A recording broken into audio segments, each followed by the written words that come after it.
Halo sobat, pintu teater 1 telah dibuka. Kali ini Mimin bakal ngebahas sebuah film yang berjudul Bloodfather. Film ini mengisahkan bagaimana seorang ayah yang dahulunya menjadi seorang prajurit militer. Ia dikagetkan karena mengetahui anak perempuannya yang sudah lama tidak bertemu dengannya. Saat itu tiba-tiba datang lalu menelponnya dan meminta bantuan darinya. Karena saat itu anak perempuannya dengan beberapa peristiwa menjadi buronan polisi dan kartel. Hal ini yang membuat sang ayah akhirnya memutuskan untuk menyelamatkan anaknya tersebut. Lantas bagaimana keseruan film ini? Tanpa menunggu banyak lama, mari kita mulai intronya.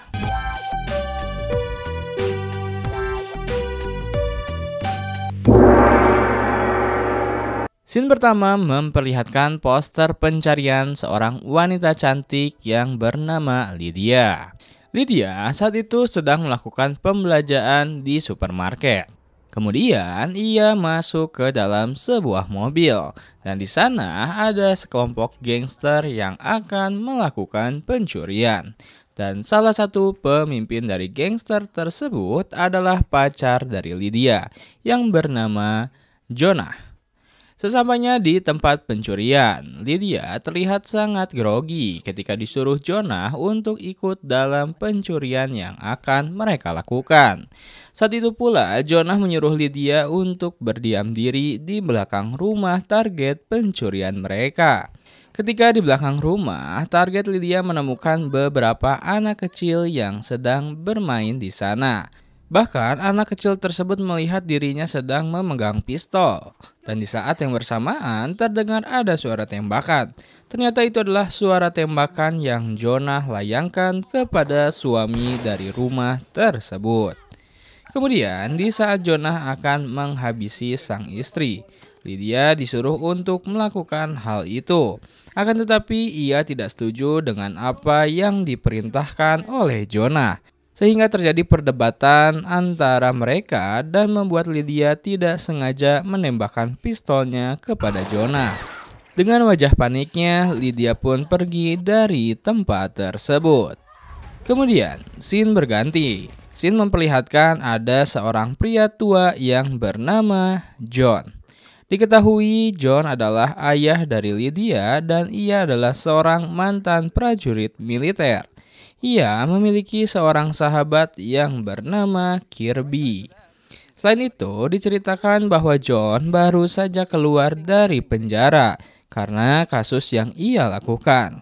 Di sini belum terungkap bagaimana mengapa sebelumnya John masuk penjara dan hari ini ia memiliki pekerjaan sebagai tukang tato.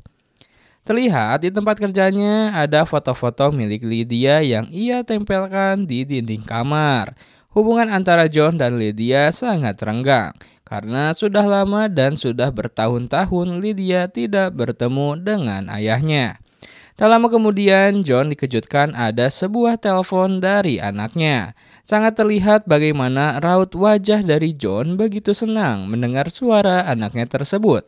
Di sini Lydia mencoba untuk menyambungkan bahwa ia sedang butuh $2.000 agar ia gunakan untuk pergi ke luar kota. Mendengar hal itu, meskipun John yang tidak memiliki uang memberitahu bahwa Lydia untuk segera menemuinya.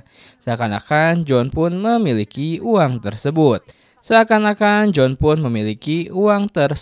Dan akan diberikan kepada Lydia. Di malam harinya, mereka pun akhirnya saling memberitahu posisi di mana mereka akan bertemu. Menariknya, di sini dia seperti tidak kenal kepada ayahnya, karena sudah beberapa tahun ia tidak bertemu dengan ayahnya, dengan berbagai hal-hal yang telah mereka hadapi. Meskipun mereka sudah lama tidak bertemu, sepertinya hubungan mereka terlihat cukup baik dan tanpa ada dendam satu sama lain. Ketika di dalam mobil, di saat perjalanan pulang, John menemukan ada botol minuman di tas milik Lydia. Setelah mereka sampai di tempat kediaman John, Lydia pun dibawa ke kasur miliknya agar ia bisa beristirahat.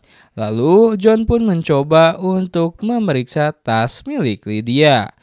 Tanpa diduga dan tanpa disangka, ternyata tas milik Lydia terdapat barang-barang yang cukup nyeleneh, yakni ada botol minum, sebuah pistol, dan sebuah narkoboy. Kemudian terlihat John memandangi wajah Lydia yang sedang beristirahat dengan penuh harapan. Ia akan selalu bersama dengan Lydia.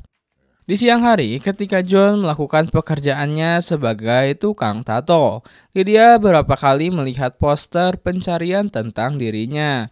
Selain itu, Lydia mau memberitahu konsumen tato mengidap kanker kulit. Dengan apa yang ia katakan, sangat terlihat bahwa Lydia adalah orang yang berpendidikan. Setelah itu, ketika makan siang tiba, Lydia pun menceritakan segala hal yang ia sedang hadapi, termasuk peristiwa di saat ia menempel pacarnya. John ingin mencoba menenangkan Lydia dengan cara ia pun pernah mendapatkan masalah yang luar biasa dalam hidupnya.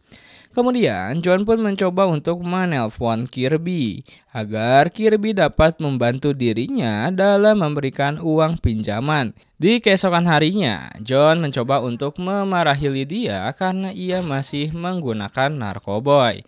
Setelah itu, di saat malam hari, datanglah 3 orang pemuda. Diketahui pemuda tersebut adalah anak buah dari Jonah yang bertujuan untuk menculik serta mengambil Lydia saat itu. Mereka datang dan mulai merusak tempat tinggal John dengan kekhawatiran John akan membunuh mereka. John hanya menggertak para pemuda tersebut untuk segera mundur dari tempat tinggalnya karena John masih khawatir dan tidak ingin kembali ke penjara. Tak lama kemudian, Kirby dan para tetangga yang lain mendatangi tempat kediaman John. Diketahui John adalah salah satu anggota klub dari para perkumpulan tetangga yang bernama Kelompok Persatuan Tetangga. Setelah itu, Kirby menyarankan kepada John untuk menelpon polisi. Hal ini tidak disetujui oleh John karena itu akan membahayakan putrinya, sehingga ia pun memutuskan untuk membawa mobil miliknya dan membawa putrinya keluar dari kota tersebut. John menceritakan tato yang tergambar pada tubuh pemuda di malam hari kemarin. Itu adalah PE1 atau Public Enemy Number 1, yang artinya musuh publik nomor 1.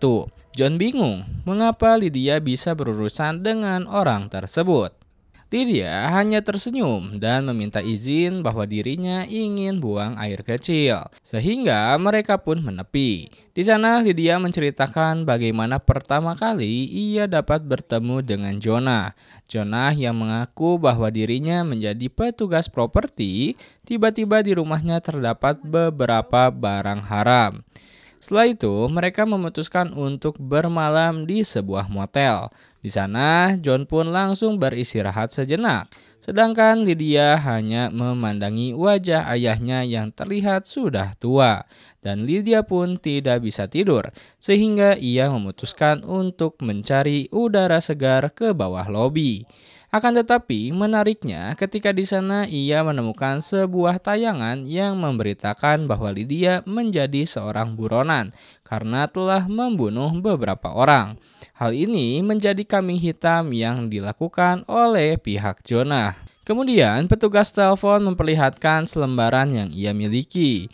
Usut punya usut, ternyata petugas hotel pun sudah mengetahui bahwa Lydia adalah seorang buronan. Akan tetapi petugas hotel memutuskan untuk membantu Lydia dengan tidak menelponnya ke pihak kepolisian. Tak lama kemudian, setelah John bergegas untuk ke bawah karena ada pihak kepolisian yang mendatangi motel tersebut, petugas hotel pun kembali membantu mereka dengan memberikan kamar hotel yang kosong untuk digunakan sebagai tempat persembunyian. Ketika mereka bersembunyi, ada hal yang menarik, karena di tempat mereka menginap sebelumnya ada seorang pria yang menyerang para polisi. Kemudian pria itu menyerang kembali John dan Lydia yang baru keluar dari tempat persembunyian mereka. Diketahui pria itu adalah anggota Sicario, yang dimana itu adalah pasukan pembunuh milik kartel Meksiko yang biasanya membunuh polisi dan hakim. Keesokan harinya, ketika di dalam pelariannya, John mencoba untuk menghubungi salah satu temannya yang berada di penjara. John menanyakan siapa sebenarnya Jonah. Setelah itu, mereka melakukan perjalanan menggunakan truk yang melintas di jalanan. Hal ini dilakukan agar menghilangkan jejak dalam pelarian mereka. Akhirnya, mereka menuju ke sebuah bar. Di sana, John mencoba untuk menanyakan keberadaan teman lamanya yang bernama Tom Harris. Sialnya, saat itu John tidak mendapatkan informasi apapun. Berbeda dengan yang dilakukan oleh Lydia. Ia mencoba untuk berbincang dengan para preman di sana. Dan akhirnya, Lydia pun mendapatkan informasi mengenai Tom Harris. Mengetahui anaknya telah berhasil mendapatkan informasi mengenai keberadaan Tom Harris, mereka pun akhirnya bergegas untuk menuju ke sana.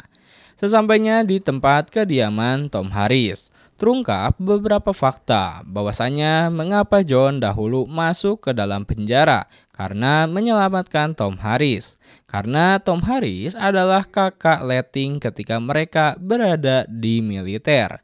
Tidak hanya itu, ternyata Tom Harris adalah pemimpin dari geng motor yang cukup terkenal di sana. Selain itu, ketika di malam hari, Tom Harris mencoba menceritakan masa lalu ayahnya yang sangat menyayangi Lydia. Bahkan hal-hal kecil pun sering diperhatikan oleh John. Mendengar hal tersebut, Lydia pun langsung menemui ayahnya dengan wajahnya yang cukup terharu. Begitupun John menceritakan ketika dahulu sempat berkorban untuk Tom Harris menusuk orang yang tak dikenal, yang membuatnya masuk ke dalam penjara. Tujuan mengapa John mendatangi rumah-rumah Tom Harris adalah untuk menagih hutang John kepada dirinya dengan meminta beberapa uang dan motor Harley. Sialnya, respon dari mereka tidak begitu baik. Bahkan Tom Harris telah melaporkan ke pihak kepolisian dan akan memberikan Lydia kepada mereka.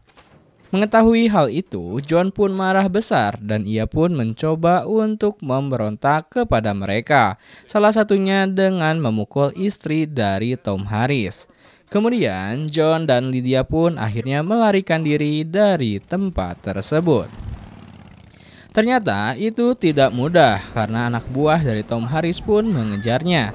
Kejar-kejaran antara mereka pun tidak terelakkan. Bahkan anak buah dari Tom Harris tidak ragu untuk melayangkan tembakan. Akan tetapi, John tidak kalah bengis dari mereka, sehingga John pun akhirnya berhasil melumpuhkan mereka berdua dengan tembakan yang tepat sasaran dan membuat salah satu dari mereka tertabrak truk.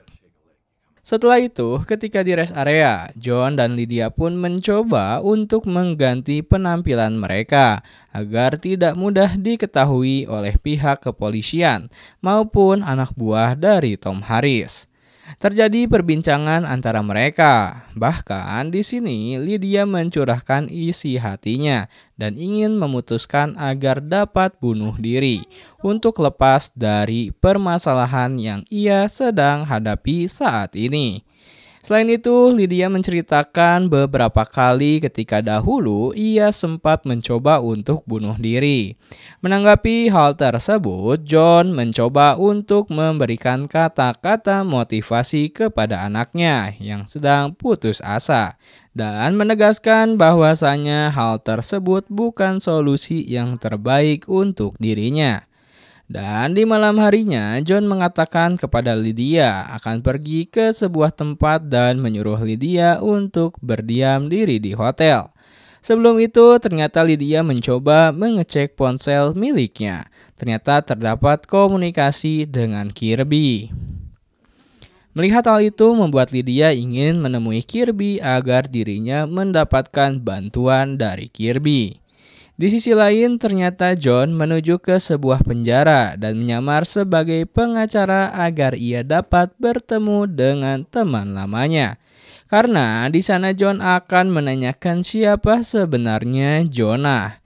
Ia mendapatkan informasi dari temannya bahwa Jonah memiliki masalah dengan pamannya yang berprofesi sebagai kartel. Pamannya tersebut memiliki nama samaran El Padrino. Tidak hanya itu, ternyata Jonah mengambil uang milik El Padrino dengan jumlah besar, sehingga Jonah menjadi buronan dari pamannya.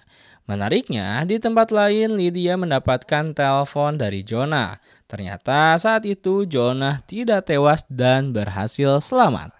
Tak lama kemudian, Jonah pun memperlihatkan batang hidungnya kepada Lydia. Di sini, Lydia langsung merasa kecewa karena Jonah telah menjebak dan mengkambing hitamkan dirinya.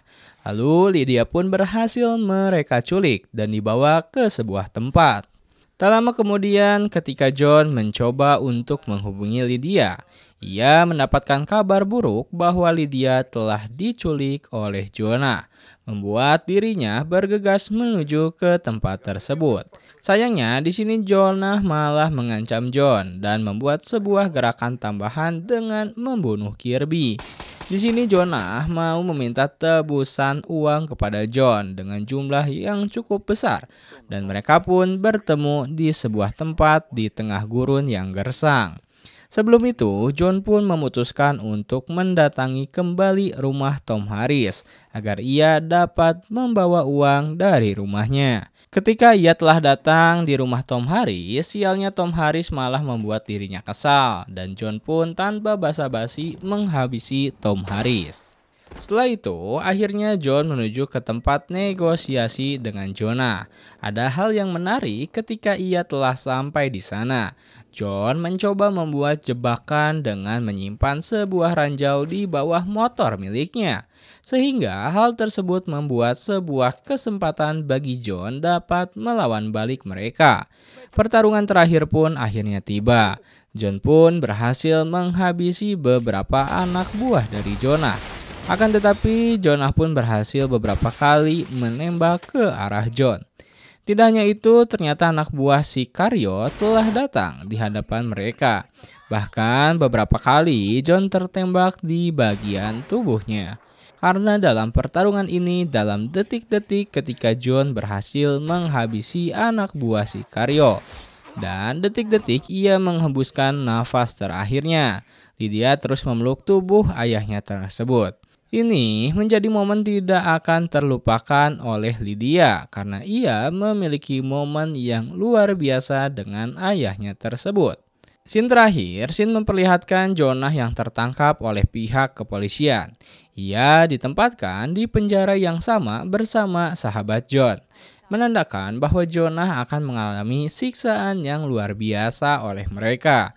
Tidak hanya itu, scene memperlihatkan Lydia yang sudah memutuskan untuk hidup lebih baik dari sebelumnya. Tamat.